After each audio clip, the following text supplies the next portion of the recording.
ಅವರಿಬ್ಬರು ನವಜೀವನಕ್ಕೆ ಕಾಲಿಟ್ಟಿದ್ರು. ಸುಖ ಸಂಸಾರದ ಪಲ್ಲಂಗಕ್ಕೆ ಏರ್ಬೇಕಾದವರಿಗೆ ಅದ್ಯಾಕೋ ಇರಿಸುಮುರುಸು ಆಗೋಯ್ತು. ಸರಾಗವಾಗಿ ಆಗ್ಬೇಕಾದ ಶುಭ ಕಾರ್ಯದಲ್ಲೇ ಅದೊಂದು ನಿರ್ಧಾರ ಆಗಿತ್ತು. ಹೆಣ್ಣಿಗೆ ಕನ್ಯೆಯೋ ಗಂಡಿಗೆ ಪುರುಷನೋ ಅನ್ನೋ ಗೊಂದಲ ಏರ್ಪಟ್ಟಿತ್ತು. ಶುಭ ಕಾರ್ಯವಿಲ್ಲದ ಆ ನಿರ್ಧಾರದಿಂದ ಏನಾಯ್ತು ಅನ್ನೋದನ್ನ ಹೇಳ್ತೀವಿ ಈ ಸ್ಟೋರಿ ನೋಡಿ.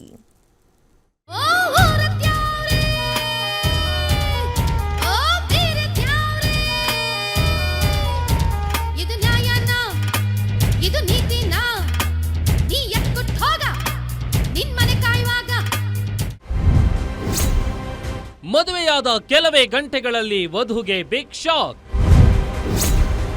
ಫಸ್ಟ್ ನೈಟ್ ಖುಷಿಯಲ್ಲಿದ್ದ ನವ ವಿವಾಹಿತೆಗೆ ಕಾದಿತ್ತು ಆಘಾತ.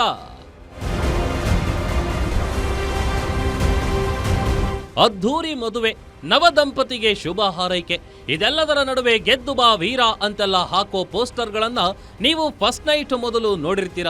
ಆದ್ರೆ ಇಲ್ಲೊಂದು ಕೇಸ್ ಫಸ್ಟ್ ನೈಟ್ ಫೇಲ್ಯೂರ್ ಆಗಿ ಠಾಣೆಯ ಮೆಟ್ಟಿಲೇರಿದೆ.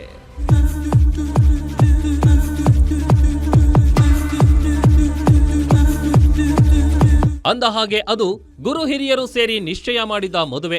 ಸಾಕಷ್ಟು ಚಿನ್ನಾಭರಣ ನೀಡಿ ಧಾಮ್ ಧೂಮ್ ಅಂತ ಮದುವೆ ನೆರವೇರಿಸಿದ್ರು.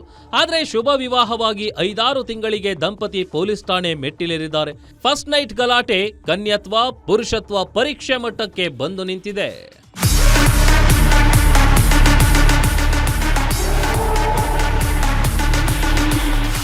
ಹೌದು, 5-6 ತಿಂಗಳ ಹಿಂದೆ ಶುಭವಾಗಿ ನಡೆದಿದ್ದ ಮದುವೆ ಕೆಲವೇ ವಾರಗಳಲ್ಲಿ ಗಲಾಟೆಗೆ ತಿರುಗಿರುವ ವಿಚಿತ್ರ ಘಟನೆ ಬೆಂಗಳೂರು ಗ್ರಾಮಾಂತರದ ನೆಲಮಂಗಲ ಪೊಲೀಸ್ ಠಾಣಾ ವ್ಯಾಪ್ತಿಯಲ್ಲಿ ಬೆಳಕಿಗೆ ಬಂದಿದೆ. ಹೆಸರುಘಟ್ಟ ಮೂಲದ 26 ವರ್ಷದ ಯುವತಿ ಮತ್ತು ನೆಲಮಂಗಲದ 30 ವರ್ಷದ ಚಾರ್ಟೆಡ್ ಅಕೌಂಟೆಂಟ್ ಆಗಿದ್ದ ಯುವಕ, ಇವರಿಬ್ಬರ ಮದುವೆ ಕಳೆದ ಜೂನ್ 9ರಂದು ವೈಭವದಿಂದ ನೆರವೇರಿತು. ಆದರೆ ಈ ಮದುವೆ ಫಸ್ಟ್ ನೈಟ್ನಿಂದಲೇ ಸಮಸ್ಯೆಗಳ ಸರಮಾಲೆಯಾಗಿ ನಿಂತಿದೆ. ವೈವಾಹಿಕ ಜೀವನ ಪುಷ್ಟಿಯಾಗಬಹುದು ಎಂದು ಕನಸು ಕಂಡಿದ್ದ ವಧುವಿಗೆ ನಿರಾಸೆ ಕಂಡಿದೆ. ಅಲ್ಲದೆ ದಂಪತಿಗೆ ಮಕ್ಕಳಾಗದಿರೋ ಸಾಧ್ಯತೆ ಬಗ್ಗೆ ಮನೆಯವರಲ್ಲಿ ಆತಂಕ ಹೆಚ್ಚಾಗ್ತಿದ್ದು 2 ಕುಟುಂಬಗಳ ಗಲಾಟೆ ಇದೀಗ ವೈದ್ಯಕೀಯ ಪರೀಕ್ಷೆ ನಡೆಸುವ ನಿರ್ಧಾರಕ್ಕೆ ಬಂದು ನಿಂತಿದೆ. ವರನಿಗಿದ್ದ ಆ ನ್ಯೂನ್ಯತೆ ಹೇಳದೆ ಮುಚ್ಚಿಟ್ಟಿತ್ತ ಕುಟುಂಬ. ಅದೊಂದು ಟೆಸ್ಟ್ ರಿಸಲ್ಟ್ ನೋಡಿ ಪತಿ ಏನ್ ಮಾಡ್ದ ಗೊತ್ತಾ?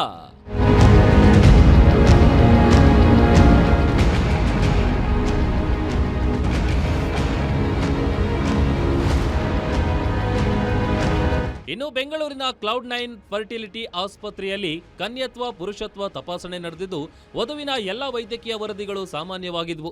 ಆದರೆ ಪತಿ ಪುರುಷತ್ವ ಪರೀಕ್ಷೆ ಮಾಡಿಸದೆ ಆಸ್ಪತ್ರೆಯಿಂದ ಪರಾರಿಯಾಗಿದ್ದಾನೆ ಎಂಬುದು ಬಯಲಾಗಿದೆ. ನಂತರ ಮನೆಗೆ ಹಿಂದಿರುಗಿದಾಗ ಪತಿ ಮತ್ತು ಅತ್ತೆ ವಧುವಿಗೆ ಹಲ್ಲೆ ನಡೆಸಿದಾರಂತೆ. ಮಾನಸಿಕ ಮತ್ತು ದೈಹಿಕ ಹಿಂಸೆ ಜೊತೆಗೆ ವರದಕ್ಷಿಣೆ ಕಿರುಕುಳವನ್ನು ಎದುರಿಸಿದ ನೊಂದ ಮಹಿಳೆ ಬೇಸತ್ತು ನೆಲಮಂಗಲ ಟೌನ್ ಪೊಲೀಸ್ ಠಾಣೆಗೆ ಬಂದು ದೂರು ನೀಡಿದ್ದಾರೆ. ಒಂದು ಹುಡುಗಿ ಒಂದು ಹುಡುಗ ಮದುವೆ ಆಗದೇನೆ ಅವ್ರದ್ದೊಂದು ಲೈಂಗಿಕ ಸಂಬಂಧ ಇದ್ದೇ ಇರ್ತದೆ. ಅದೇ ಇಲ್ಲದ ಗಂಡಸಿನ ತಗೊಂಡೋಗಿ ಪಾಪ ಏನು ಅರಿಯದ ಹುಡುಗಿ ಮದುವೆ ಮಾಡಿಸ್ಬಿಟ್ಟು ಅವ್ರ ಅಪ್ಪ ಅಮ್ಮ ಮಾಡಿರೋದು ಕೆಲಸ ಅಲ್ವೇನ್ರಿ? ಗಂಡಸಲ್ಲ ಅಂತ ಒಪ್ಕೊಳಕ್ಕೆ ಅವ್ನಿಗೇನ್ರಿ ಬಂದಿರೋ ದೊಡ್ಡ ರೋಗ? ಆ ಹುಡುಗಿ ಆಗಿದ್ರು ಆಸ್ಪತ್ರೆಗೆ ಹೋಗಿ ಚೆಕ್ ಮಾಡಿಸಿದ್ದಾರೆ. ಇವನು ಮಗ ಯಾಕೆ ಚೆಕ್ ಮಾಡಿಸ್ಕೊಂಡಿಲ್ಲ? ಇವನು ಯಾಕ್ರಿ ಓಡ್ ಬಂದ್ರ ಇವನು? ಆಮೇಲೆ ವರದಕ್ಷಿಣೆ ಕೂಡ ಬೇರೆ ವರದಕ್ಷಿಣೆ ಕೊಡ್ಬೇಕಾ ಇವನಿಗೇನು ಇಲ್ಲದವನಿಗೆ? ಪತಿ, ಅತ್ತೆ ಹಾಗೂ ಮಾವನ ವಿರುದ್ಧ ಬಿಎನ್ಎಸ್ ಸೆಕ್ಷನ್ 85 ಮತ್ತು ಡೌರಿ ಪ್ರೊಹಿಬಿಷನ್ ಆಕ್ಟ್ ಸೆಕ್ಷನ್ 3 ಮತ್ತು 4 ಅಡಿ ಪ್ರಕರಣ ದಾಖಲಾಗಿದ್ದು ಆರೋಪಿಗಳು ಪರಾರಿಯಾಗಿದ್ದಾರೆ ಅಂತ ತಿಳಿದು ಬಂದಿದೆ. ಘಟನೆ ಬಗ್ಗೆ ಸಂಪೂರ್ಣ ತನಿಖೆ ಆರಂಭಿಸಿದ ನೆಲಮಂಗಲ ಪೊಲೀಸರು ಆರೋಪಿಗಳ ಶೋಧ ಕಾರ್ಯವನ್ನ ತೀವ್ರಗೊಳಿಸಿದ್ದಾರೆ.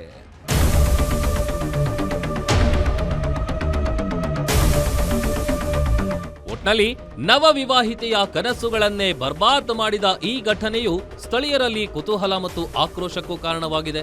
ವರ ಪುರುಷನೋ ಅಲ್ವೋ ಅನ್ನೋದು ವೈದ್ಯಕೀಯ ಪರೀಕ್ಷೆಯಿಂದಲೇ ದೃಢವಾಗಬೇಕಿದೆ. ಅದೇನೇ ಆಗ್ಲಿ, ಸಂಸಾರದಲ್ಲಿ ಟೆಸ್ಟ್ ಅನ್ನೋ ಟ್ವಿಸ್ಟ್ ವಿಚಿತ್ರವಾಗಿರೋದು ಪೊಲೀಸರಿಗೂ ಕನ್ಫ್ಯೂಸ್ ಮಾಡಿದೆ. ಮೂರ್ತಿ ಬೀರಯ್ಯನಪಾಳ್ಯ, ಗ್ಯಾರಂಟಿ ನ್ಯೂಸ್, ನೆಲಮಂಗಲ.